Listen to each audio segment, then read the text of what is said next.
Chapter 4 of The Great Gatsby by F. Scott Fitzgerald. On Sunday morning, while church bells rang in the villages along shore, the world and its mistress returned to Gatsby's house and twinkled hilariously on his lawn. "He's a bootlegger," said the young ladies, moving somewhere between his cocktails and his flowers. "One time he killed a man who had found out that he was nephew to von Hindenburg and second cousin to the devil. Reach me a rose, honey, and pour me a last drop into that there crystal glass." Once I wrote down on the empty spaces of a timetable the names of those who came to Gatsby's house that summer. It is an old timetable now, disintegrating at its folds and headed, "This schedule in effect July 5th, 1922." But I can still read the grey names, and they will give you a better impression than my generalities of those who accepted Gatsby's hospitality and paid him the subtle tribute of knowing nothing whatever about him. From East Egg, then, came the Chester Beckers and the Leaches, and a man named Bunsen, whom I knew at Yale, and Dr. Webster Sivert, who was drowned last summer up in Maine, and the Hornbeams, and the Willie Voltaires, and a whole clan named Blackbuck, who always gathered in a corner and flipped up their noses like goats at whosoever came near, and the Ismays, and the Christies, or rather Hubert Auerbach and Mr. Christie's wife, and Edgar Beaver, whose hair, they say, turned cotton white one winter afternoon, for no good reason at all. Clarence Endive was from East Egg, as I remember. He came only once in white knickerbockers and had a fight with a bum named Etty in the garden. From farther out on the island came the Cheadles and the O.R.P. Schraders and the Stonewall Jackson Abrams of Georgia and the Fishguards and the Ripley Snells. Snell was there 3 days before he went to the penitentiary, so drunk out on the gravel drive that Mrs. Ulysses Sweat's automobile ran over his right hand. The Dances came too, and S.B. Whitebait, who was well over 60, and Morris A. Flink, and the Hammerheads, and Beluga, the tobacco importer, and Beluga's girls. From West Egg came the Poles, and the Mulreadys, and Cecil Roebuck, and Cecil Shern, and Gulick the state senator, and Newton Orchid, who controlled films par excellence, and Eckhoust, and Clyde Cohen, and Don S. Schwartz, the son, and Arthur McCarty, all connected with the movies in one way or another, and the Catlips, and the Bembergs, and G. Earl Muldoon, brother to that Muldoon who afterwards strangled his wife. Da Fontano, the promoter, came there, and Ed Legros, and James B. Rotgut Ferret, and the de Jongs, and Ernest Lilly. They came to gamble, and when Ferret wandered into the garden, it meant he was cleaned out, and associated traction would have to fluctuate profitably next day. A man named Klipspringer was there so often and so long that he became known as the Boarder. I doubt if he had any other home. Of theatrical people there were Gus Ways, and Horace O'Donovan, and Lester Meyer, and George Duckweed, and Francis Bull.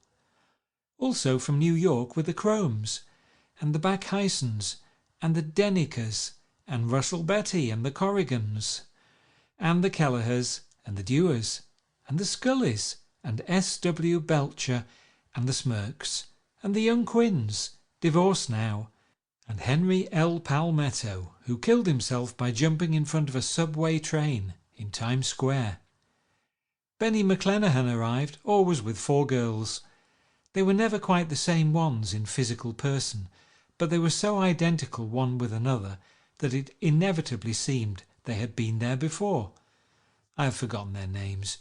Jacqueline, I think, or else Consuela, or Gloria, or Judy, or June, and their last names were either the melodious names of flowers and months or the sterner ones of the great American capitalists whose cousins, if pressed, they would confess themselves to be.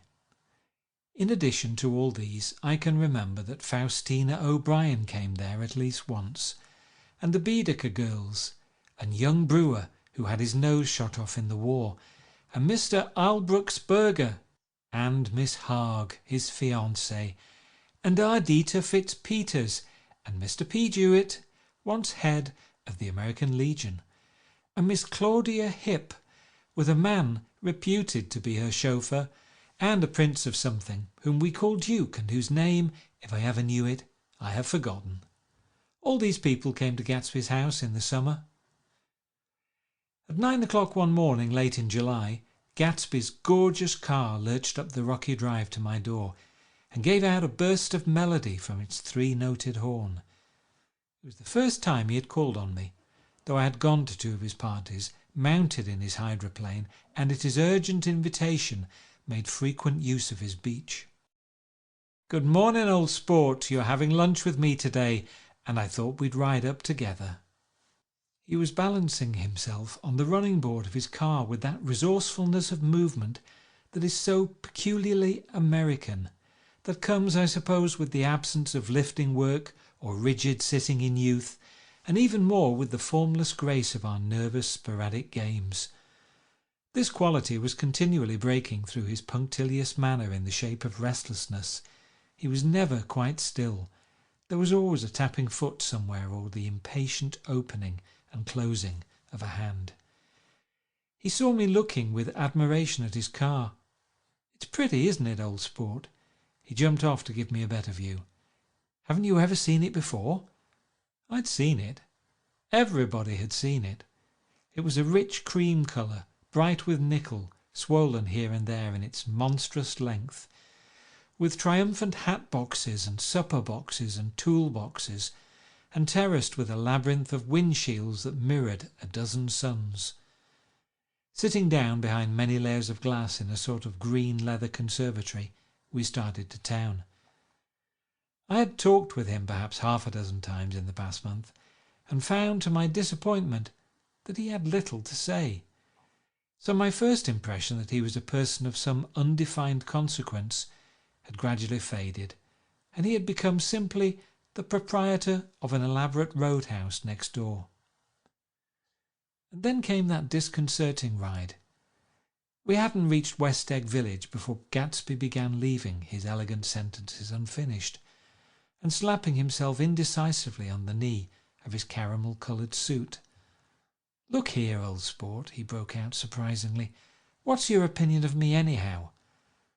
A little overwhelmed, I began the generalised evasions which that question deserves. "Well, I'm going to tell you something about my life," he interrupted. "I don't want you to get a wrong idea of me from all these stories you hear." So he was aware of the bizarre accusations that flavoured conversation in his halls. "I'll tell you God's truth." His right hand suddenly ordered divine retribution to stand by. "I am the son of some wealthy people in the Middle West, all dead now. I was brought up in America but educated at Oxford, because all my ancestors have been educated there for many years. It is a family tradition." He looked at me sideways, and I knew why Jordan Becker had believed he was lying. He hurried the phrase "educated at Oxford," or swallowed it, or choked on it, as though it had bothered him before. And with this doubt his whole statement fell to pieces, and I wondered if there wasn't something a little sinister about him, after all. "What part of the Middle West?" I inquired casually. "San Francisco." "I see. My family all died, and I came into a good deal of money." His voice was solemn, as if the memory of that sudden extinction of a clan still haunted him.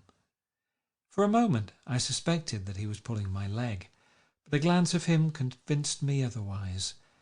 After that I lived like a young Rajah in all the capitals of Europe, Paris, Venice, Rome, collecting jewels, chiefly rubies, hunting big game, painting a little, things for myself only, and trying to forget something very sad that had happened to me long ago. With an effort I managed to restrain my incredulous laughter. The very phrases were worn so threadbare that they evoked no image except that of a turbaned character leaking sawdust at every pore as he pursued a tiger through the Bois de Boulogne. Then came the war, old sport. It was a great relief, and I tried very hard to die, but I seemed to bear an enchanted life. I accepted a commission as first lieutenant when it began. In the Argonne forest I took 2 machine-gun detachments so far forward that there was a half-mile gap on either side of us where the infantry couldn't advance. We stayed there 2 days and 2 nights, 130 men with 16 Lewis guns, and when the infantry came up at last, they found the insignia of 3 German divisions among the piles of dead. I was promoted to be a major, and every Allied government gave me a decoration, even Montenegro, little Montenegro down on the Adriatic Sea. Little Montenegro.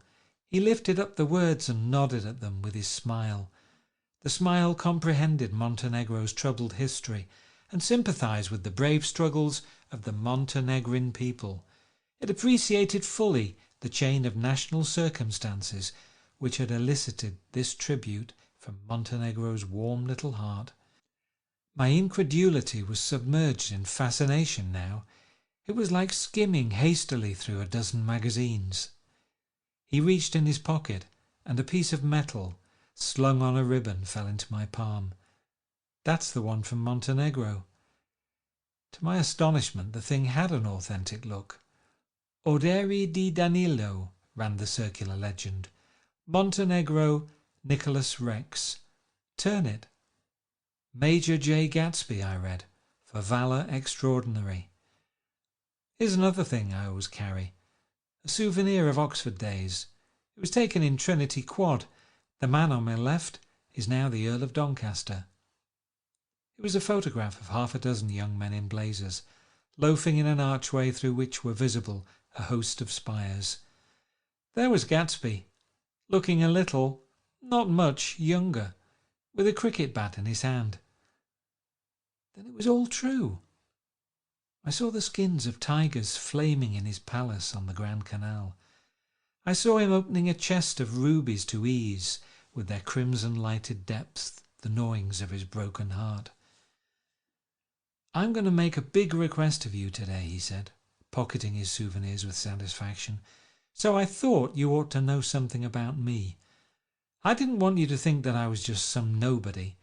You see, I usually find myself among strangers because I drift here and there, trying to forget the sad thing that happened to me." He hesitated. "You'll hear about it this afternoon."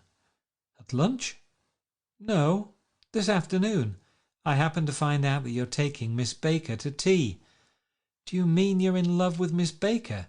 "No, old sport, I'm not. But Miss Baker has kindly consented to speak to you about this matter." I hadn't the faintest idea what this matter was, but I was more annoyed than interested.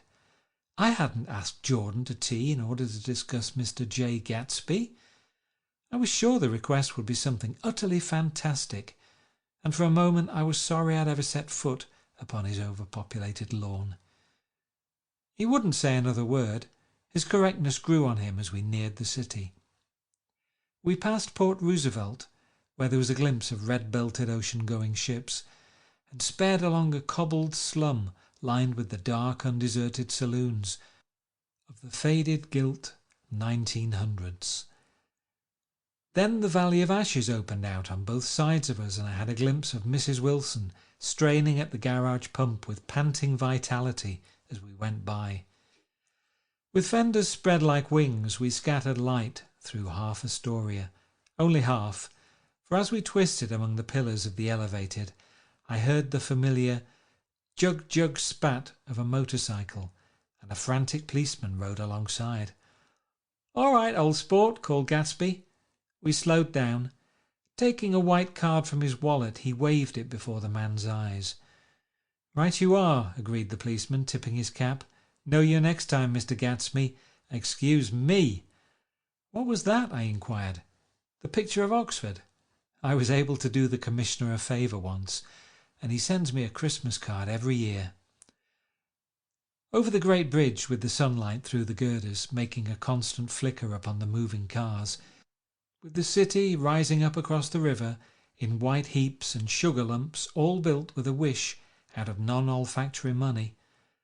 The city seen from the Queensborough Bridge is always the city seen for the first time, in its first wild promise of all the mystery and the beauty in the world.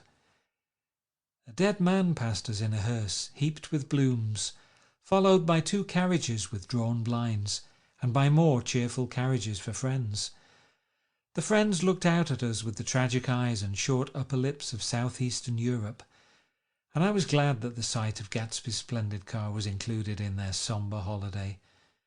As we crossed Blackwell's Island, a limousine passed us, driven by a white chauffeur, in which sat 3 modish negroes, 2 bucks and a girl. I laughed aloud as the yolks of their eyeballs rolled towards us in haughty rivalry. Anything can happen now that we've slid over this bridge, I thought. Anything at all. Even Gatsby could happen, without any particular wonder. Roaring noon. In a well-fanned 42nd Street cellar, I met Gatsby for lunch. Blinking away the brightness of the street outside, my eyes picked him out obscurely in the anteroom, talking to another man. "Mr. Carraway, this is my friend, Mr. Wolfsheim." A small, flat-nosed Jew raised his large head and regarded me with 2 fine growths of hair, which luxuriated in either nostril.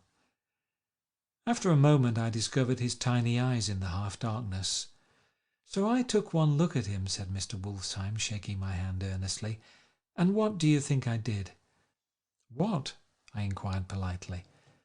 But evidently he was not addressing me, for he dropped my hand and covered Gatsby with his expressive nose. I handed the money to Catspaw, and I said, "All right, Catspaw, don't pay him a penny till he shuts his mouth." He shut it then and there. Gatsby took an arm of each of us and moved forward into the restaurant, whereupon Mr. Wolfsheim swallowed a new sentence he was starting and lapsed into a somnambulatory abstraction. "Highballs?" asked the head waiter. "This is a nice restaurant here," said Mr. Wolfsheim, looking at the Presbyterian nymphs on the ceiling, "but I like across the street better." "Yes, highballs," agreed Gatsby, and then to Mr. Wolfsheim, "It's too hot over there." "Hot and small, yes," said Mr. Wolfsheim, "but full of memories." "What place is that?" I asked. "The old Metropole." "The old Metropole," brooded Mr. Wolfsheim gloomily, "filled with faces dead and gone, filled with friends gone now forever. I can't forget, so long as I live, the night they shot Rosie Rosenthal there. It was 6 of us at the table, and Rosie had eaten, drunk a lot all evening. When it was almost morning, the waiter came up to him with a funny look and says somebody wants to speak to him outside. 'All right,' says Rosie, and begins to get up, and I pulled him down in his chair. 'Let the bastards come in here if they want you, Rosie, but don't you, so help me, move outside this room.' It was 4 o'clock in the morning then, and if we'd have raised the blinds we'd have seen daylight." "Did he go?" I asked innocently. "Sure he went." Mr. Wolfsheim's nose flashed at me indignantly. "He turned around in the door and says, 'Don't let that waiter take away my coffee.' Then he went out on the sidewalk and they shot him 3 times in his full belly and drove away." "4 of them were electrocuted," I said, remembering. 5 with Becker." His nostrils turned to me in an interested way. "I understand you're looking for a business connection." The juxtaposition of these 2 remarks was startling. Gatsby answered for me. "Oh no," he exclaimed, "this isn't the man." "No?" Mr. Wolfsheim seemed disappointed. "This is just a friend. I told you we'd talk about that some other time." "I beg your pardon," said Mr. Wolfsheim, "I had a wrong man." A succulent hash arrived, and Mr. Wolfsheim, forgetting the more sentimental atmosphere of the old Metropole, began to eat with ferocious delicacy. His eyes, meanwhile, roved very slowly all around the room. He completed the arc by turning to inspect the people directly behind. I think that except for my presence he would have taken one short glance beneath our own table. "Look here, old sport," said Gatsby, leaning toward me. "I'm afraid I made you a little angry this morning in the car." There was the smile again, but this time I held out against it. "I don't like mysteries," I answered, and I don't understand why you won't come out frankly and tell me what you want. Why's it all got to come through Miss Baker?" "Oh, it's nothing underhand," he assured me. "Miss Baker's a great sportswoman, you know, and she'd never do anything that wasn't all right." Suddenly he looked at his watch, jumped up and hurried from the room, leaving me with Mr. Wolfsheim at the table. "He has to telephone," said Mr. Wolfsheim, following him with his eyes. "Fine fellow, isn't he? Handsome to look at and a perfect gentleman." "Yes." "He's an Oxford man." "Oh?" "He went to Oxford College in England. You know Oxford College?" "I've heard of it. It's one of the most famous colleges in the world." "Have you known Gatsby for a long time?" I inquired. "Several years," he answered in a gratified way. "I made the pleasure of his acquaintance just after the war, but I knew I had discovered a man of fine breeding after I talked with him an hour. I said to myself, there's the kind of man you'd like to take home and introduce to your mother and sister." He paused. "I see you're looking at my cuff buttons." I hadn't been looking at them, but I did now. They were composed of oddly familiar pieces of ivory. "Finest specimens of human molars," he informed me. "Well," I inspected them, "that's a very interesting idea." "Yeah."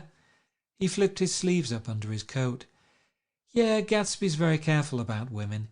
He would never so much look at a friend's wife." When the subject of this instinctive trust returned to the table and sat down, Mr. Wolfsheim drank his coffee with a jerk and got to his feet. "I have enjoyed my lunch," he said, "and I'm going to run off from you two young men before I outstay my welcome." "Don't hurry, Mayor," said Gatsby, without enthusiasm. Mr. Wolfsheim raised his hand in a sort of benediction. "You're very polite, but I belong to another generation," he announced solemnly. "You sit here and discuss your sports and your young ladies and your—" He supplied an imaginary noun with another wave of his hand. "As for me, I am 50 years old, and I won't impose myself on you any longer." As he shook hands and turned away, his tragic nose was trembling. I wondered if I had said anything to offend him. "He becomes very sentimental sometimes," explained Gatsby. "This is one of his sentimental days.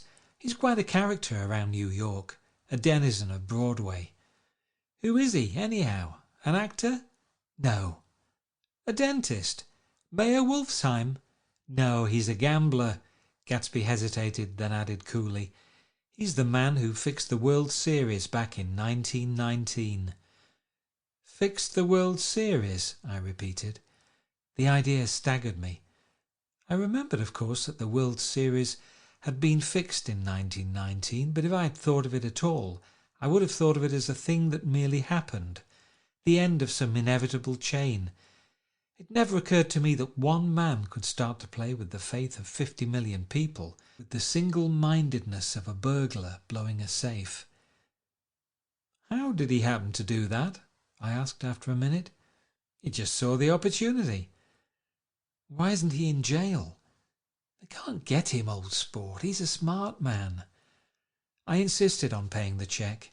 As the waiter brought my change, I caught sight of Tom Buchanan across the crowded room.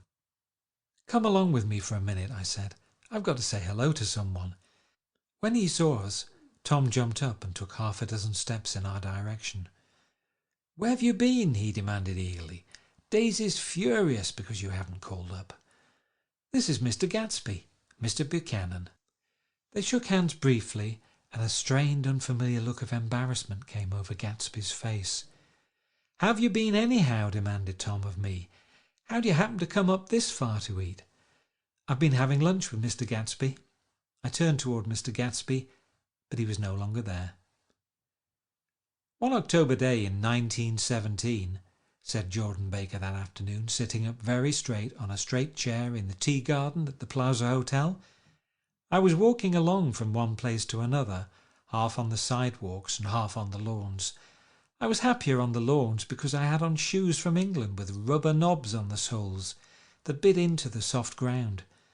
I had on a new plaid skirt also that blew a little in the wind, and whenever this happened, the red, white and blue banners in front of all the houses stretched out stiff and said, 'Tut, tut, tut, tut,' in a disapproving way. The largest of the banners and the largest of the lawns belonged to Daisy Fay's house. She was just 18, 2 years older than me, and by far the most popular of all the young girls in Louisville. She dressed in white and had a little white roadster, and all day long the telephone rang in her house, and excited young officers from Camp Taylor demanded the privilege of monopolizing her that night. Anyways, for an hour. When I came opposite her house that morning, her white roadster was beside the curb, and she was sitting in it with a lieutenant I had never seen before. They were so engrossed in each other that she didn't see me until I was 5 feet away. "Hello, Jordan," she called unexpectedly. "Please come here." I was flattered that she wanted to speak to me, because of all the older girls I admired her most.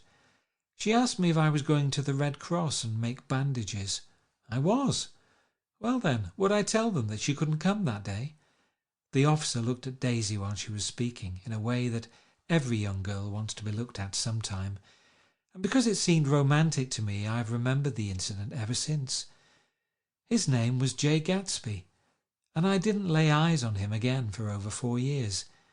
Even after I'd met him on Long Island, I didn't realize it was the same man. That was 1917. By the next year I had a few beaux myself, and I began to play in tournaments, so I didn't see Daisy very often. She went with a slightly older crowd, when she went with anyone at all. Wild rumours were circulating about her, how her mother had found her packing her bag one winter night to go to New York and say goodbye to a soldier who was going overseas. She was effectually prevented, but she wasn't on speaking terms with her family for several weeks. After that she didn't play around with the soldiers anymore, but only with a few flat-footed, short-sighted young men in town who couldn't get into the army at all. By the next autumn she was gay again, gay as ever. She had a debut after the armistice, and in February she was presumably engaged to a man from New Orleans. In June she married Tom Buchanan of Chicago, with more pomp and circumstance than Louisville ever knew before. He came down with 100 people in 4 private cars and hired a whole floor of the Muleback Hotel, and the day before the wedding he gave her a string of pearls valued at $350,000.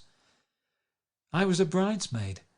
I came into her room half an hour before the bridal dinner and found her lying on her bed, as lovely as the June night in her flowered dress, and as drunk as a monkey.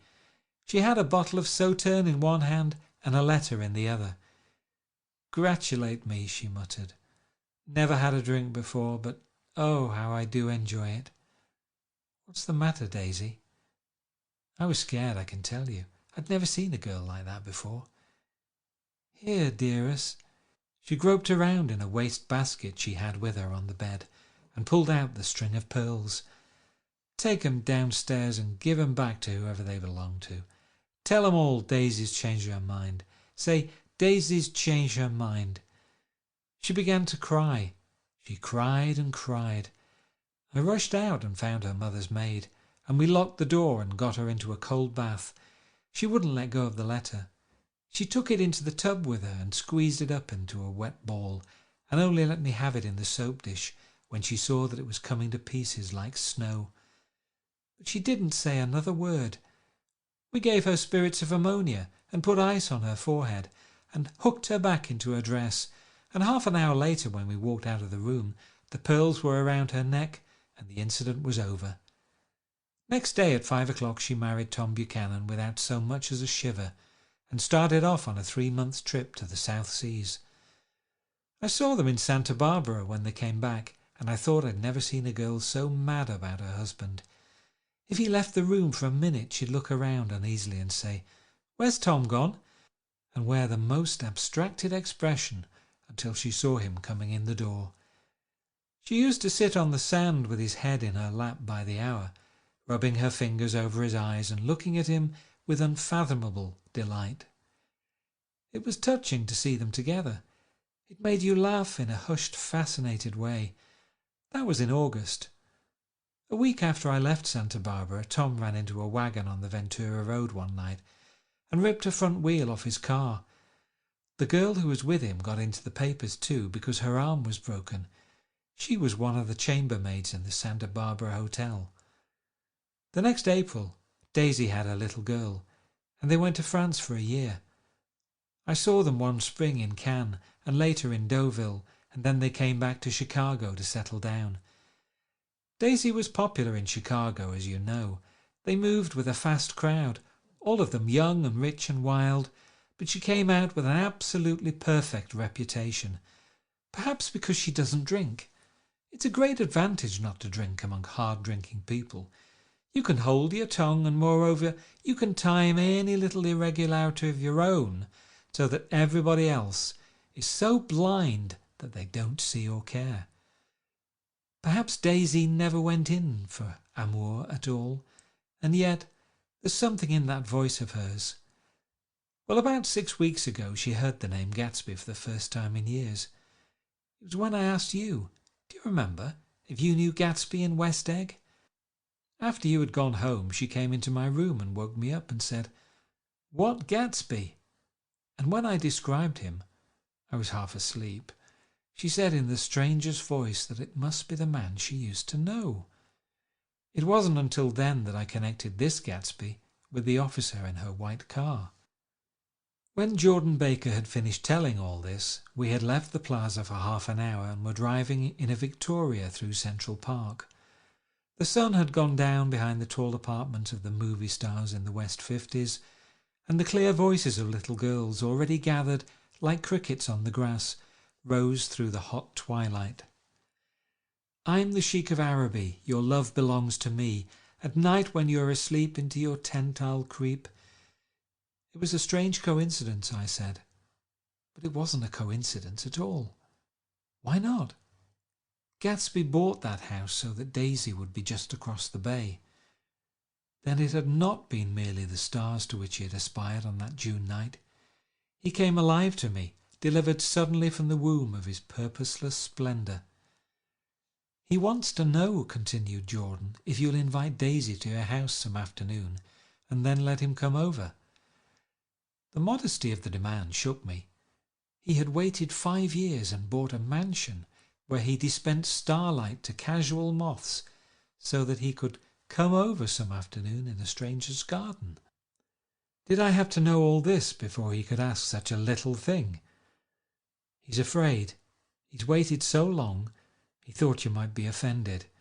You see, he's a regular tough underneath it all." Something worried me. "Why didn't he ask you to arrange a meeting?" "He wants her to see his house," she explained, "and your house is right next door." "Oh!" "I think he half expected her to wander into one of his parties some night," went on Jordan, "but she never did. Then he began asking people casually if they knew her, and I was the first one he found.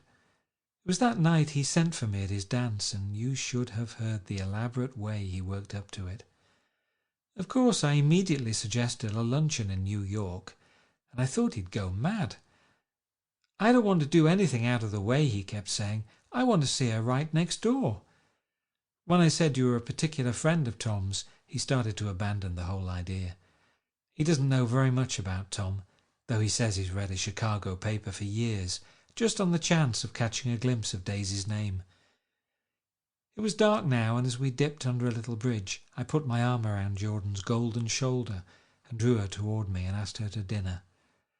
Suddenly I wasn't thinking of Daisy and Gatsby any more, but of this clean, hard, limited person who dealt in universal scepticism and who leaned back jauntily just within the circle of my arm. A phrase began to beat in my ears with a sort of heady excitement. "There are only the pursued, the pursuing, the busy, and the tired." "And Daisy ought to have something in her life," murmured Jordan to me. "Does she want to see Gatsby?" "She's not to know about it. Gatsby doesn't want her to know. You're just supposed to invite her to tea." We passed a barrier of dark trees, and then the facade of 59th Street. A block of delicate pale light beamed down into the park. Unlike Gatsby and Tom Buchanan, I had no girl whose disembodied face floated along the dark cornices and blinding signs. And so I drew up the girl beside me, tightening my arms. Her one scornful mouth smiled, and so I drew her up again, closer this time to my face. End of Chapter 4. Chapter 5 of The Great Gatsby by F. Scott Fitzgerald. When I came home to West Egg that night, I was afraid for a moment that my house was on fire. 2 o'clock and the whole corner of the peninsula was blazing with light, which fell unreal on the shrubbery and made thin elongating glints upon the roadside wires. Turning a corner, I saw that it was Gatsby's house, lit from tower to cellar. At first I thought it was another party, a wild rout that had resolved itself into hide and go seek, or sardines in the box, with all the house thrown open to the game. But there wasn't a sound, only wind in the trees, which blew the wires and made the lights go off and on again as if the house had winked into the darkness. As my taxi groaned away, I saw Gatsby walking toward me across his lawn. "Your place looks like the World's Fair," I said. "Does it?" He turned his eye towards it absently. "I have been glancing into some of the rooms. Let's go to Coney Island, old sport, in my car. It's too late. Well, suppose we take a plunge in the swimming pool. I haven't made use of it all summer. I've got to go to bed." "All right." He waited, looking at me with suppressed eagerness. "I talked with Miss Baker," I said, after a moment. "I'm going to call up Daisy tomorrow and invite her over to tea." "Oh, that's all right," he said carelessly. "I don't want to put you to any trouble. What day would suit you?" "What day would suit you?" he corrected me quickly. "I don't want to put you to any trouble, you see." "How about the day after tomorrow?" He considered for a moment, then with reluctance. "I want to get the grass cut," he said. We both looked at the grass. There was a sharp line where my ragged lawn ended, and the darker, well-kept expanse of his began. I suspected that he meant my grass. "There's another little thing," he said uncertainly, and hesitated. "Would you rather put it off for a few days?" I asked. "Oh, it isn't about that. At least—" He fumbled with a series of beginnings. "Why, I thought— Why, look here, old sport, you don't make much money, do you?" "Not very much." This seemed to reassure him, and he continued more confidently. "I thought you didn't. If you'll pardon my— You see, I carry on a little business on the side, a sort of sideline, you understand, and I thought that if you don't make very much— You're selling bonds, aren't you, old sport?" "Trying to." "Well, this would interest you. It wouldn't take up much of your time, and you might pick up a nice bit of money. It happens to be a rather confidential sort of thing." I realize now that under different circumstances that conversation might have been one of the crises of my life. But because the offer was obviously and tactlessly for a service to be rendered, I had no choice except to cut him off there. "I've got my hands full," I said. "I'm much obliged, but I couldn't take on any more work." "You wouldn't have to do any business with Wolfsheim." Evidently he thought that I was shying away from the connection mentioned at lunch, but I assured him he was wrong. He waited a moment longer, hoping I'd begin a conversation, but I was too absorbed to be responsive, so he went unwillingly home. The evening had made me light-headed and happy. I think I walked into a deep sleep as I entered my front door. So I don't know whether or not Gatsby went to Coney Island, or for how many hours he glanced into rooms while his house blazed gaudily on. I called up Daisy from the office next morning and invited her to come to tea. "Don't bring Tom," I warned her. "What?" "Don't bring Tom." "Who is Tom?" she asked innocently. The day agreed upon was pouring rain. At 11 o'clock a man in a raincoat, dragging a lawn-mower, tapped at my front door and said that Mr. Gatsby had sent him over to cut my grass. This reminded me that I had forgotten to tell my Finn to come back, so I drove into West Egg village to search for her among soggy whitewashed alleys and to buy some cups and lemons and flowers. The flowers were unnecessary, for at 2 o'clock a greenhouse arrived from Gatsby's with innumerable receptacles to contain it.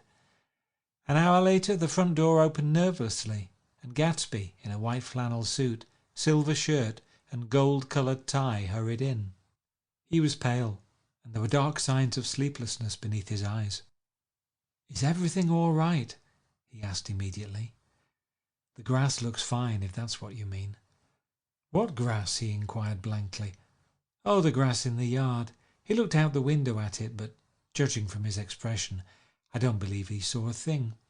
"Looks very good," he remarked vaguely. "One of the papers said they thought the rain would stop about 4. I think it was the Journal. Have you got everything you need in the shape of tea?" I took him into the pantry, where he looked a little reproachfully at the Finn. Together we scrutinized the 12 lemon cakes from the delicatessen shop. "Will they do?" I asked. Of course, they're fine." And he added hollowly, "Old sport." The rain cooled about 3:30 to a damp mist, through which occasional thin drops swam like dew. Gatsby looked with vacant eyes through a copy of Clay's Economics, starting at the finish tread that shook the kitchen floor, and peering toward the bleared windows from time to time, as if a series of invisible but alarming happenings were taking place outside. Finally he got up and informed me in an uncertain voice that he was going home. "Why's that?" "Nobody's coming to tea." "It's too late." He looked at his watch as if there was some pressing demand on his time elsewhere. "I can't wait all day." "Don't be silly. It's just 2 minutes to 4. He sat down miserably, as if I had pushed him, and simultaneously there was the sound of a motor turning into my lane. We both jumped up, and a little harrowed myself, I went out into the yard. Under the dripping bare lilac trees, a large open car was coming up the drive. It stopped. Daisy's face, tipped sideways beneath a 3-cornered lavender hat, looked out at me with a bright, ecstatic smile. "Is this absolutely where you live, my dearest one?"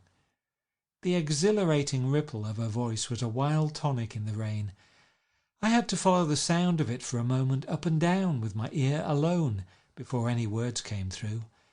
A damp streak of hair lay like a dash of blue paint across her cheek, and her hand was wet with glistening drops as I took it to help her from the car.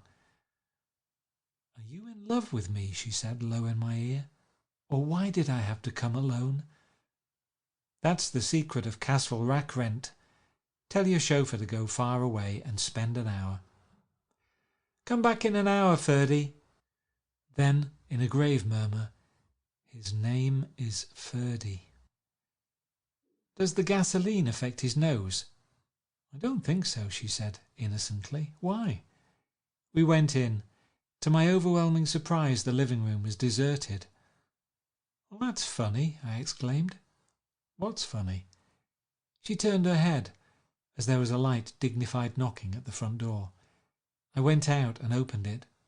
Gatsby, pale as death with his hands plunged like weights in his coat pockets, was standing in a puddle of water, glaring tragically into my eyes. With his hands still in his coat pockets, he stalked by me into the hall, turned sharply as if he were on a wire, and disappeared into the living room. It wasn't a bit funny. Aware of the loud beating of my own heart, I pulled the door to against the increasing rain. For half a minute there wasn't a sound. Then from the living room I heard a sort of choking murmur and part of a laugh, followed by Daisy's voice on a clear artificial note. "I certainly am awfully glad to see you again." A pause. It endured horribly. I had nothing to do in the hall, so I went into the room. Gatsby, his hands still in his pockets, was reclining against the mantelpiece in a strained counterfeit of perfect ease, even of boredom. His head leaned back so far that it rested against the face of a defunct mantelpiece clock, and from this position his distraught eyes stared down at Daisy, who was sitting, frightened but graceful, on the edge of a stiff chair.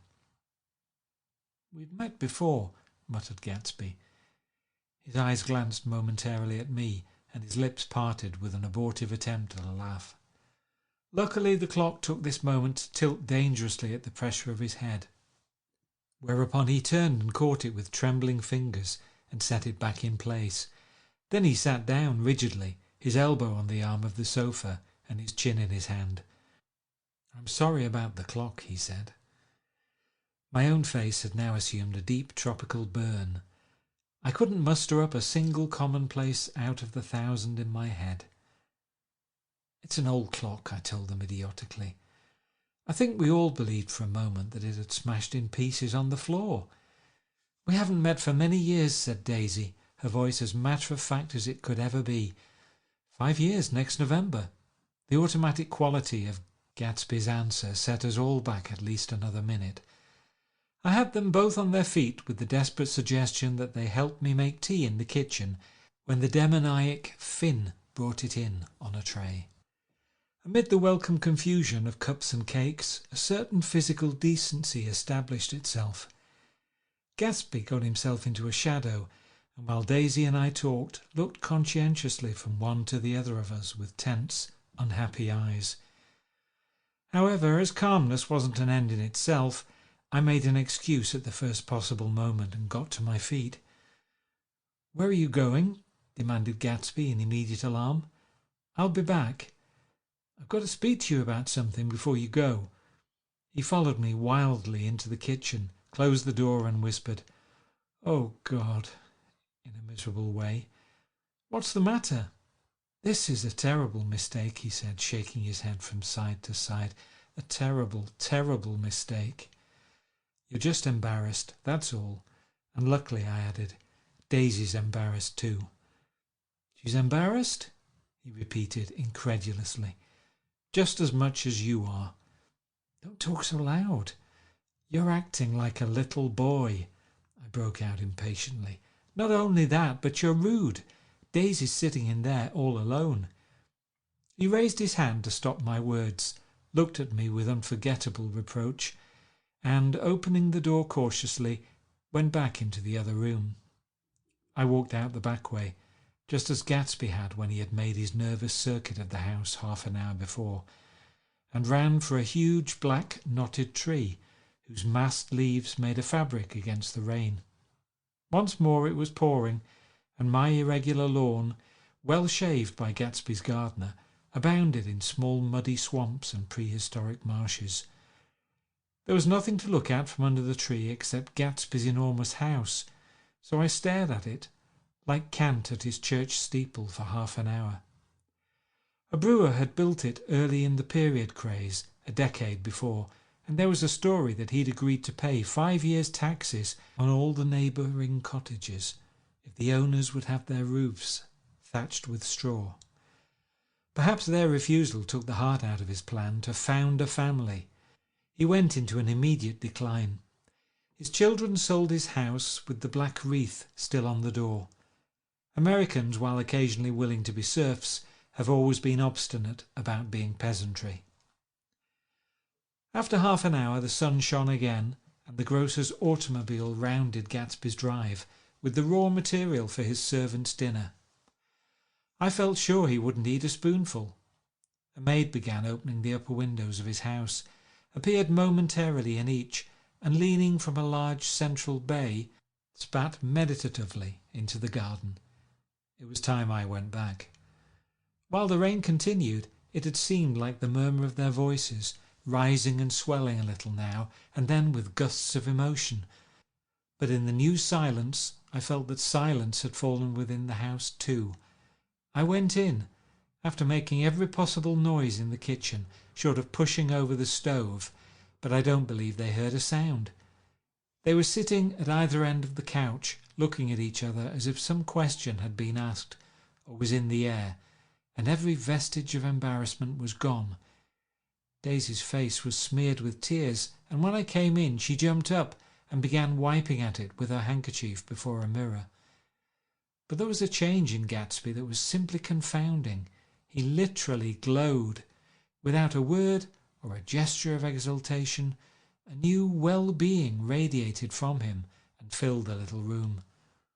"Oh, hello, old sport," he said, as if he hadn't seen me for years. I thought for a moment he was going to shake hands. "It stopped raining." "Has it?" When he realized what I was talking about, that there were twinkle bells of sunshine in the room, he smiled like a weatherman, like an ecstatic patron of recurrent light, and repeated the news to Daisy. "What do you think of that? It's stopped raining." "I'm glad, Jay." Her throat, full of aching, grieving beauty, told only of her unexpected joy. "I want you and Daisy to come over to my house," he said. "I'd like to show her around." "You sure you want me to come?" "Absolutely, old sport." Daisy went upstairs to wash her face. Too late, I thought with humiliation of my towels, while Gatsby and I waited on the lawn. "My house looks well, doesn't it?" he demanded. "See how the whole front of it catches the light." I agreed that it was splendid. "Yes." His eyes went over it, every arched door and square tower. "It took me just 3 years to earn the money that bought it." "I thought you inherited your money." "I did, old sport," he said automatically, "but I lost most of it in the big panic, the panic of the war."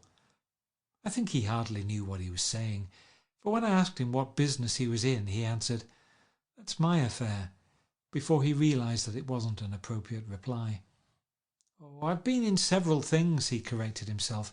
"I was in the drug business, and then I was in the oil business, but I'm not in either one now." He looked at me with more attention. "Do you mean you've been thinking over what I proposed the other night?" Before I could answer, Daisy came out of the house, and 2 rows of brass buttons on her dress gleamed in the sunlight. "That huge place there!" she cried, pointing. "Do you like it?" "I love it. But I don't see how you live there all alone." "I keep it always full of interesting people, night and day. People who do interesting things, celebrated people." Instead of taking the short cut along the Sound, we went down to the road and entered by the big postern.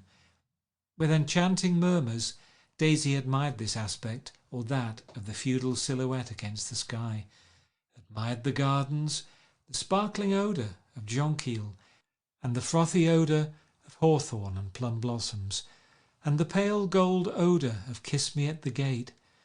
It was strange to reach the marble steps and find no stir of bright dresses in and out of the door, and hear no sound but bird voices in the trees.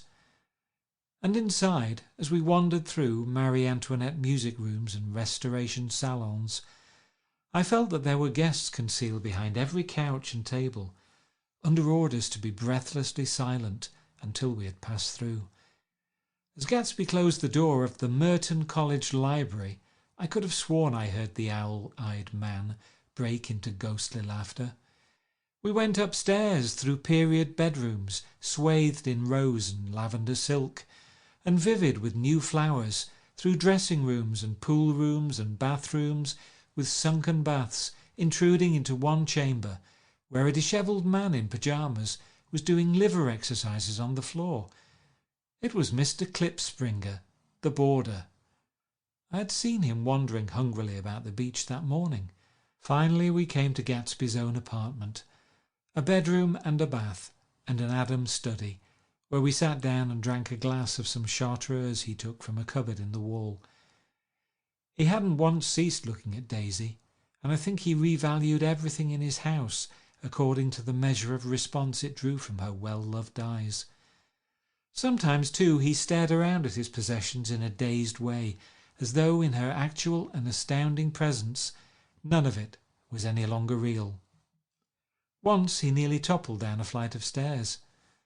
His bedroom was the simplest of all, except where the dresser was garnished with a toilet set of pure dull gold. Daisy took the brush with delight and smoothed her hair, whereupon Gatsby sat down and shaded his eyes and began to laugh. "It's the funniest thing, old sport," he said hilariously. "I can't, when I try to—" He had passed visibly through 2 states and was entering upon a third. After his embarrassment and his unreasoning joy, he was consumed with wonder at her presence. He had been full of the idea so long, dreamed it right through to the end, waited with his teeth set, so to speak, at an inconceivable pitch of intensity. Now in the reaction he was running down like an overwound clock. Recovering himself in a minute, he opened for us 2 hulking patent cabinets, which held his massed suits, and dressing gowns and ties, and his shirts piled like bricks in stacks a dozen high. I've got a man in England who buys me clothes. He sends over a selection of things at the beginning of each season, spring and fall. He took out a pile of shirts and began throwing them one by one before us. Shirts of sheer linen and thick silk and fine flannel, which lost their folds as they fell and covered the table in many-coloured disarray. While we admired, he brought more, and the soft rich heap mounted higher, shirts with stripes and scrolls and plaids in coral and apple green and lavender and faint orange, with monograms of Indian blue. Suddenly, with a strange sound, Daisy bent her head into the shirts and began to cry stormily. "They're such beautiful shirts," she sobbed, her voice muffled in the thick folds. "It makes me sad because I've never seen such beautiful shirts before." After the house, we were to see the grounds and the swimming pool, and the hydroplane, and the midsummer flowers. But outside Gatsby's window it began to rain again, so we stood in a row, looking at the corrugated surface of the Sound. "If it wasn't for the mist, we could see your home across the bay," said Gatsby. "You always have a green light that burns all night at the end of your dock." Daisy put her arm through his abruptly, but he seemed absorbed in what he had just said.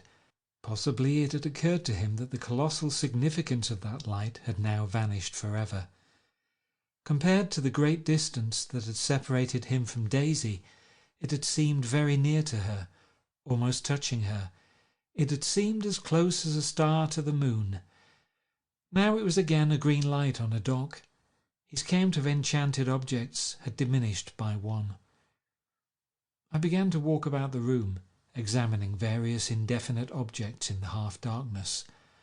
A large photograph of an elderly man in yachting costume attracted me, hung on the wall over his desk. "Who's this?" That's Mr. Dan Cody, old sport." The name sounded faintly familiar. "He's dead now. He used to be my best friend years ago." There was a small picture of Gatsby, also in yachting costume, on the bureau. Gatsby with his head thrown back defiantly, taken apparently when he was about 18. "I adore it," exclaimed Daisy. "The pompadour! You never told me you had a pompadour. Or a yacht." "Look at this," said Gatsby quickly. "Here's a lot of clippings about you." They stood side by side examining it. I was going to ask to see the rubies when the phone rang, and Gatsby took up the receiver. "Yes, but I can't talk now." "I can't talk now, old sport. I said a small town." He must know what a small town is. Well, he's no use to us if Detroit is his idea of a small town. He rang off.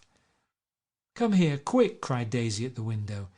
The rain was still falling, but the darkness had parted in the west, and there was a pink and golden billow of foamy clouds above the sea. "Look at that!" she whispered.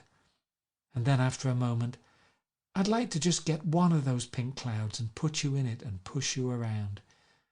I tried to go then, but they wouldn't hear of it. Perhaps my presence made them feel more satisfactorily alone. "I know what we'll do," said Gatsby. "We'll have Klipspringer play the piano." He went out of the room calling "Ewing," and returned in a few minutes, accompanied by an embarrassed, slightly worn young man with shell-rimmed glasses and scanty blonde hair. He was now decently clothed in a sports shirt, open at the neck, sneakers, and duck trousers of a nebulous hue. "Did we interrupt your exercises?" inquired Daisy politely. "I was asleep," cried Mr. Klipspringer in a spasm of embarrassment. "That is, I'd been asleep. Then I got up."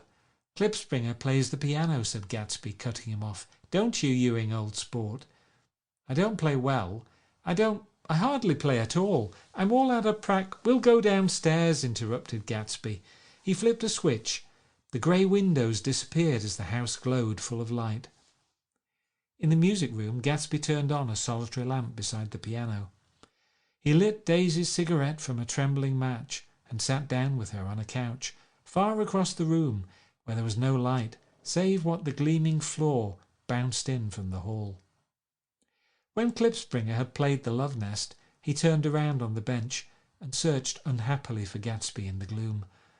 "I'm all out of practice, you see. I told you I couldn't play. I'm all out of Don't talk so much, old sport," commanded Gatsby. "Play! In the morning, in the evening, ain't we got fun?" Outside the wind was loud and there was a faint flow of thunder along the sound. All the lights were going on in West Egg now. The electric trains, men carrying, were plunging home through the rain from New York. It was the hour of a profound human change. An excitement was generating on the air. One thing's sure and nothing's surer. The rich get rich and the poor get children. In the meantime, in between time. As I went over to say goodbye, I saw that the expression of bewilderment had come back into Gatsby's face, as though a faint doubt had occurred to him as to the quality of his present happiness. Almost 5 years! There must have been moments even that afternoon when Daisy tumbled short of his dreams, not through her own fault, but because of the colossal vitality of his illusion. It had gone beyond her, beyond everything. He had thrown himself into it with a creative passion, adding to it all the time, decking it out with every bright feather that drifted his way. No amount of fire or freshness can challenge what a man will store up in his ghostly heart. As I watched him, he adjusted himself a little, visibly. His hand took hold of hers, and as she said something low in his ear, he turned toward her with a rush of emotion. I think that voice held him most, with its fluctuating, feverish warmth, because it couldn't be overdreamed. That voice was a deathless song. They had forgotten me, but Daisy glanced up and held out her hand. Gatsby didn't know me now at all. I looked once more at them, and they looked back at me, remotely, possessed by intense life. Then I went out of the room and down the marble steps into the rain, leaving them there, together. End of Chapter 5. Chapter 6 of The Great Gatsby by F. Scott Fitzgerald. About this time, an ambitious young reporter from New York arrived one morning at Gatsby's door and asked him if he had anything to say. "Anything to say about what?" inquired Gatsby politely. "Why, any statement to give out." It transpired after a confused 5 minutes that the man had heard Gatsby's name around his office in a connection which he either wouldn't reveal or didn't fully understand. This was his day off, and with laudable initiative he had hurried out to see. It was a random shot, and yet the reporter's instinct was right. Gatsby's notoriety, spread about by the hundreds who had accepted his hospitality and so become authorities upon his past, had increased all summer until he fell just short of being news. Contemporary legends, such as the underground pipeline to Canada, attached themselves to him, and there was one persistent story that he didn't live in a house at all, but in a boat that looked like a house and was moved secretly up and down the Long Island shore. Just why these inventions were a source of satisfaction to James Gatz of North Dakota isn't easy to say. James Gatz, that was really, or at least legally, his name. He had changed it at the age of 17, and at the specific moment that he witnessed the beginning of his career, when he saw Dan Cody's yacht drop anchor over the most insidious flat on Lake Superior. It was James Gatz who had been loafing along the beach that afternoon in a torn green jersey and a pair of canvas pants, but it was already Jay Gatsby who borrowed a rowboat, pulled out to the Tuolumne, and informed Cody that a wind might catch him and break him up in half an hour. I suppose he'd had the name ready for a long time, even then.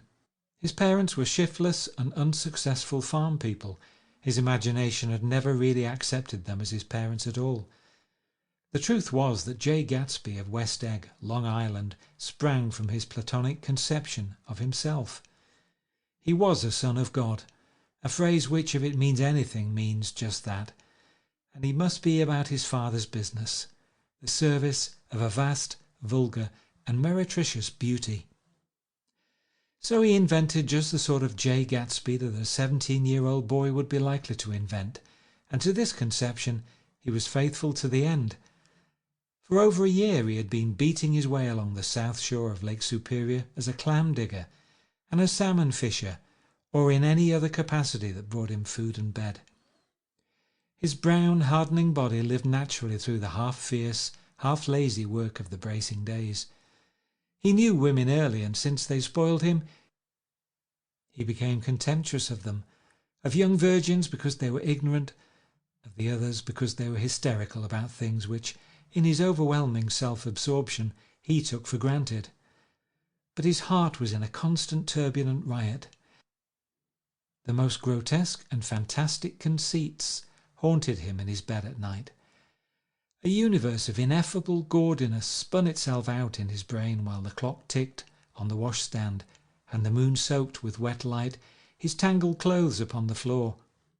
Each night he added to the pattern of his fancies until drowsiness closed down upon some vivid scene with an oblivious embrace. For a while these reveries provided an outlet for his imagination. They were a satisfactory hint of the unreality of reality, a promise that the rock of the world was founded securely on a fairy's wing. An instinct toward his future glory had led him some months before to the small Lutheran college of St. Olaf in southern Minnesota. He stayed there 2 weeks, dismayed at its ferocious indifference to the drums of his destiny, to destiny itself, and despising the janitor's work with which he was to pay his way through. Then he drifted back to Lake Superior, and he was still searching for something to do on the day that Dan Cody's yacht dropped anchor in the shallows alongshore. Cody was 50 years old then, a product of the Nevada silver fields, of the Yukon, of every rush for metal since '75. The transactions in Montana copper that made him many times a millionaire found him physically robust, but on the verge of soft-mindedness, and suspecting this, an infinite number of women tried to separate him from his money. The none too savoury ramifications by which Ella Kay, the newspaper woman, played Madame de Maintenon to his weakness and sent him to sea in a yacht were common knowledge to the turgid sub-journalism of 1902. He had been coasting along all too hospitable shores for 5 years when he turned up as James Gatt's destiny in Little Girl Bay. To young Gatts, resting on his oars and looking up at the railed deck, that yacht represented all the beauty and glamour in the world. I suppose he smiled at Cody. He had probably discovered that people liked him when he smiled. At any rate, Cody asked him a few questions. One of them elicited the brand new name, and found that he was quick and extravagantly ambitious. A few days later he took him to Duluth and bought him a blue coat, 6 pairs of white duck trousers and a yachting cap. And when the Tuolumne left for the West Indies and the Barbary Coast, Gatsby left too. He was employed in a vague personal capacity. While he remained with Cody, he was in turn steward, mate, skipper, secretary, and even jailer, for Dan Cody sober knew what lavish things Dan Cody drunk might soon be about, and he provided for such contingencies by reposing more and more trust in Gatsby. The arrangement lasted 5 years, during which the boat went 3 times around the continent. It might have lasted indefinitely except for the fact that Ella Kay came on board one night in Boston, and a week later Dan Cody inhospitably died. I remember the portrait of him up in Gatsby's bedroom, a grey, florid man with a hard, empty face, the pioneer debauchee who during one phase of American life brought back to the eastern seaboard the savage violence of the frontier brothel and saloon. It was indirectly due to Cody that Gatsby drank so little. Sometimes in the course of gay parties women used to rub champagne into his hair. For himself he formed the habit of letting liquor alone. And it was from Cody that he inherited money, a legacy of $25,000. He didn't get it. He never understood the legal device that was used against him, but what remained of the millions went intact to Ella Kay. He was left with his singularly appropriate education. The vague contour of Jay Gatsby had filled out to the substantiality of a man. He told me all this very much later, but I put it down here with the idea of exploding those first wild rumours about his antecedents, which weren't even faintly true. Moreover, he told it to me at a time of confusion, when I had reached the point of believing everything and nothing about him. So I take advantage of this short halt, while Gatsby, so to speak, caught his breath to clear this set of misconceptions away. It was a halt too in my association with his affairs. For several weeks I didn't see him, or hear his voice on the phone. Mostly I was in New York, trotting around with Jordan, trying to ingratiate myself with her senile aunt. But finally I went over to his house one Sunday afternoon. I hadn't been there 2 minutes when somebody brought Tom Buchanan in for a drink. I was startled, naturally, but the really surprising thing was that it hadn't happened before. They were a party of 3 on horseback, Tom and a man named Sloane, and a pretty woman in a brown riding habit who had been there previously. "I'm delighted to see you," said Gatsby, standing on his porch. "I'm delighted that you dropped in." As though they cared. "Sit right down. Have a cigarette or a cigar." He walked around the room quickly, ringing bells. "I'll have something to drink for you in just a minute." He was profoundly affected by the fact that Tom was there, but he would be uneasy anyhow until he had given them something, realizing in a vague way that that was all they came for. Mr. Sloane wanted nothing. "A lemonade?" "No, thanks." "A little champagne?" "Nothing at all, thanks." "I'm sorry. Did you have a nice ride?" "Very good roads round here." "I suppose the automobiles—" "Yeah." Moved by an irresistible impulse, Gatsby turned to Tom, who had accepted the introduction as a stranger. "I believe we've met somewhere before, Mr. Buchanan." "Oh, yes," said Tom, gruffly polite, but obviously not remembering. "So we did. I remember very well. About 2 weeks ago. That's right, you were with Nick here." "I know your wife," continued Gatsby, almost aggressively. "That's so." Tom turned to me. "You live near here, Nick?" "Next door." "That's so." Mr. Sloane didn't enter into the conversation, but lounged back haughtily in his chair. The woman said nothing either, until, unexpectedly after 2 highballs, she became cordial. "We'll all come over to your next party, Mr. Gatsby," she suggested. "What do you say?" "Certainly, I'd be delighted to have you." "Be very nice," said Mr. Sloane without gratitude. "Well, think ought to be starting home." "Please don't hurry," Gatsby urged them. He had control of himself now, and he wanted to see more of Tom. Why don't you stay for supper? I wouldn't be surprised if some other people dropped in from New York." "You come to supper with me," said the lady enthusiastically. "Both of you." This included me. Mr. Sloane got to his feet. "Come along," he said, but to her only. "I mean it," she insisted. "I'd love to have you. Lots of room." Gatsby looked at me questioningly. He wanted to go, and he didn't see that Mr. Sloane had determined he shouldn't. "I'm afraid I won't be able to," I said. "Well, you come," she urged, concentrating on Gatsby. Mr. Sloane murmured something close to her ear. "We won't be late if we start now," she insisted aloud. "I haven't got a horse," said Gatsby.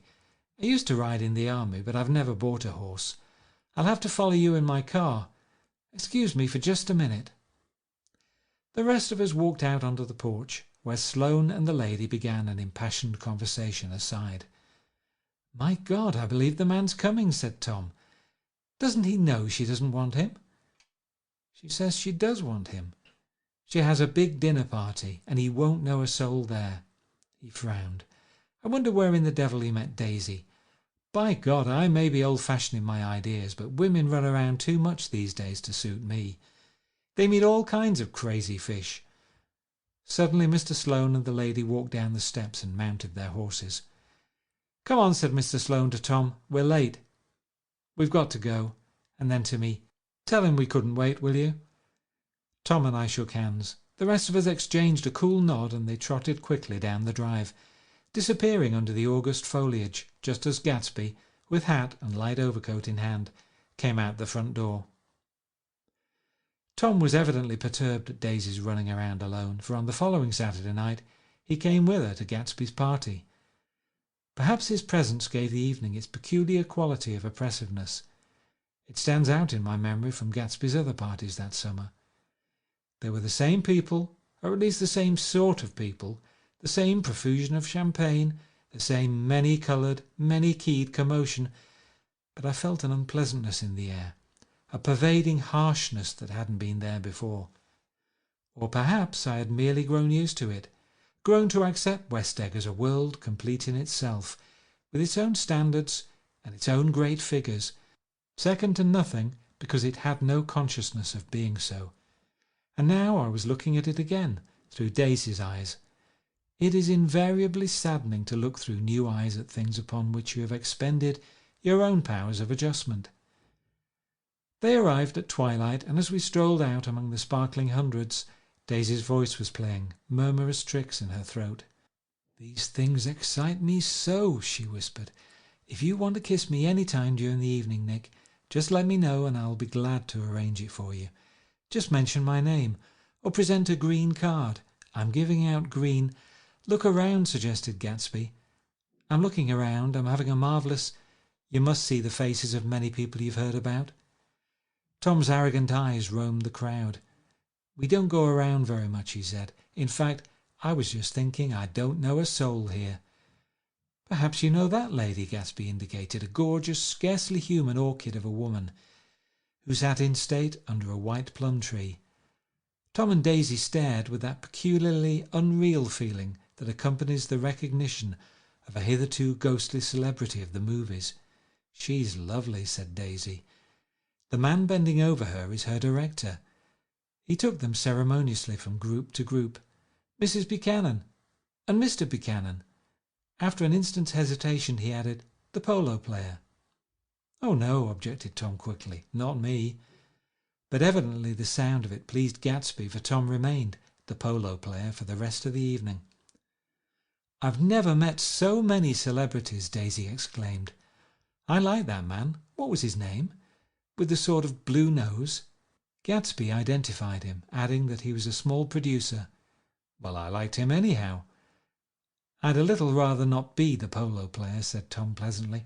"I'd rather look at all these famous people in oblivion." Daisy and Gatsby danced. I remember being surprised by his graceful conservative foxtrot. I'd never seen him dance before. Then they sauntered over to my house and sat on the steps for half an hour, while at her request I remained watchfully in the garden. "In case there's a fire or a flood," she explained, "or any act of God." Tom appeared from his oblivion as we were sitting down to supper together. "Do you mind if I eat with some people over here?" he said. "A fellow's getting off some funny stuff." "Go ahead," answered Daisy genially, "and if you want to take down any addresses, here's my little gold pencil." She looked around after a moment and told me the girl was common but pretty, and I knew that except for the half hour she'd been alone with Gatsby, she wasn't having a good time.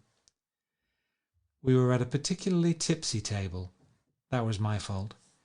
Gatsby had been called to the phone, and I'd enjoyed these same people only 2 weeks before, but what had amused me then turned septic on the air now. "How do you feel, Miss Baedeker?" The girl addressed was trying, unsuccessfully, to slump against my shoulder. At this inquiry she sat up and opened her eyes. "What?" A massive and lethargic woman who had been urging Daisy to play golf with her at the local club tomorrow spoke to Miss Baedeker's defence. "Oh, she's all right now. When she's had 5 or 6 cocktails she always starts screaming like that. I tell her she ought to leave it alone." "I do leave it alone," affirmed the accused hollowly. "We heard you yelling, so I said to Doc Sivert here, 'There's somebody that needs your help, Doc.'" "She's much obliged, I'm sure," said another friend without gratitude. "But you got her dress all wet when you stuck her head in the pool." "Anything I hate is to get my head stuck in a pool," mumbled Miss Baedeker. "They almost drowned me once over in New Jersey." "Then you ought to leave it alone," countered Dr. Sivert. "Speak for yourself," cried Miss Baedeker violently. "Your handshakes, I wouldn't let you operate on me." It was like that. Almost the last thing I remember was standing with Daisy and watching the moving picture director and his star. They were still under the white plum tree, and their faces were touching, except for a pale, thin ray of moonlight between. It occurred to me that he had been very slowly bending toward her all evening, to attain this proximity, and even while I watched I saw him stoop one ultimate degree and kiss at her cheek. "I like her," said Daisy. "I think she's lovely." But the rest offended her, and inarguably because it wasn't a gesture but an emotion. She was appalled by West Egg, this unprecedented place that Broadway had begotten upon a Long Island fishing village, appalled by its raw vigour that chafed under the old euphemisms, and by the too obtrusive fate that herded its inhabitants along a shortcut from nothing to nothing. She saw something awful in the very simplicity she failed to understand. I sat on the front steps with them while they waited for their car. It was dark here in front. Only the bright door sent 10 square feet of light volleying out into the soft black morning. Sometimes a shadow moved against the dressing-room blind above, gave way to another shadow, an indefinite procession of shadows that rouged and powdered in an invisible glass. "Who is this Gatsby, anyhow?" demanded Tom suddenly. "Some big bootlegger?" "Where do you hear that?" I inquired. "I didn't hear it, I imagined it. A lot of these newly rich people are just big bootleggers, you know." "Not Gatsby," I said shortly. He was silent for a moment. The pebbles of the drive crunched under his feet. Well, he certainly must have strained himself to get this menagerie together. A breeze stirred the grey haze of Daisy's fur collar. "At least they're more interesting than the people we know," she said with an effort. "You didn't look so interested." "Well, I was." Tom laughed and turned to me. "Did you notice Daisy's face when that girl asked her to put her under a cold shower?" Daisy began to sing with the music in a husky, rhythmic whisper, bringing out a meaning in each word that it had never had before and would never have again. When the melody rose, her voice broke up sweetly, following it, in a way contralto voices have, and each change tipped out a little of her warm human magic upon the air. "Lots of people come who haven't been invited," she said suddenly. "That girl hadn't been invited. They simply forced their way in, and he's too polite to object." "I'd like to know who he is and what he does," insisted Tom, "and I think I'll make a point of finding out." "I can tell you right now," she answered. "He owns some drugstores, a lot of drugstores. He built them up himself." The dilatory limousine came rolling up the drive. "Good night, Nick," said Daisy. Her glance left me and sought the lighted top of the steps, where 3 o'clock in the morning, a neat, sad little waltz of that year, was drifting out the open door. After all, in the very casualness of Gatsby's party, there were romantic possibilities totally absent from her world. What was it up there in the song that seemed to be calling her back inside? What would happen now in the dim, incalculable hours? Perhaps some unbelievable guest would arrive, a person infinitely rare and to be marvelled at, some authentically radiant young girl who, with one fresh glance at Gatsby, one moment of magical encounter, would blot out those 5 years of unwavering devotion. I stayed late that night. Gatsby asked me to wait until he was free, and I lingered in the garden until the inevitable swimming party had run up, chilled and exalted from the black beach, until the lights were extinguished in the guest rooms overhead. He came down the steps at last. The tanned skin was drawn unusually tight on his face, and his eyes were bright and tired. "She didn't like it," he said immediately. "Of course she did. She didn't like it," he insisted. "She didn't have a good time." He was silent, and I guessed at his unutterable depression. "I feel far away from her," he said. "It's hard to make her understand." "You mean about the dance?" "The dance?" He dismissed all the dances he had given with a snap of his fingers. "Old sport, the dance is unimportant." He wanted nothing less of Daisy than that she should go to Tom and say, "I never loved you." After she had obliterated 4 years with that sentence, they could decide upon the more practical measures to be taken. One of them was that after she was free they were to go back to Louisville and be married from her house, just as if it were 5 years ago. "And she doesn't understand," he said. "She used to be able to understand. We'd sit for hours." He broke off and began to walk up and down a desolate path of fruit rinds and discarded favours and crushed flowers. I wouldn't ask too much of her, I ventured. You can't repeat the past. Can't repeat the past? He cried incredulously. Why, of course you can. He looked around him wildly, as if the past were lurking here in the shadow of his house, just out of reach of his hand. I'm going to fix everything just the way it was before, he said, nodding determinedly. She'll see. He talked a lot about the past, and I gathered that he wanted to recover something, some idea of himself perhaps that had gone into loving Daisy. His life had been confused and disordered since then, but if he could return to a certain starting place and go over it all slowly, he could find out what that thing was. One autumn night, 5 years before, they had been walking down the street when the leaves were falling, and they came to a place where there were no trees and the sidewalk was white with moonlight. They stopped here and turned toward each other. Now it was a cool night with that mysterious excitement in it which comes at the two changes of the year. The quiet lights in the houses were humming out into the darkness, and there was a stir and bustle among the stars. Out of the corner of his eye, Gatsby saw that the blocks of the sidewalks really formed a ladder, and mounted to a secret place above the trees. He could climb to it if he climbed alone, and once there he could suck on the pap of life, gulp down the incomparable milk of wonder. His heart beat faster and faster as Daisy's white face came up to his own. He knew that when he kissed this girl and forever wed his unutterable visions to her perishable breath, his mind would never romp again like the mind of God. So he waited, listening for a moment longer to the tuning fork that had been struck upon a star. Then he kissed her. At his lips' touch she blossomed for him like a flower, and the incarnation was complete. Through all he said, even through his appalling sentimentality, I was reminded of something, an elusive rhythm, a fragment of lost words that I had heard somewhere a long time ago. For a moment a phrase tried to take shape in my mouth, and my lips parted like a dumb man's, as though there was more struggling upon them than a wisp of startled air. But they made no sound, and what I had almost remembered was uncommunicable forever. End of chapter 6.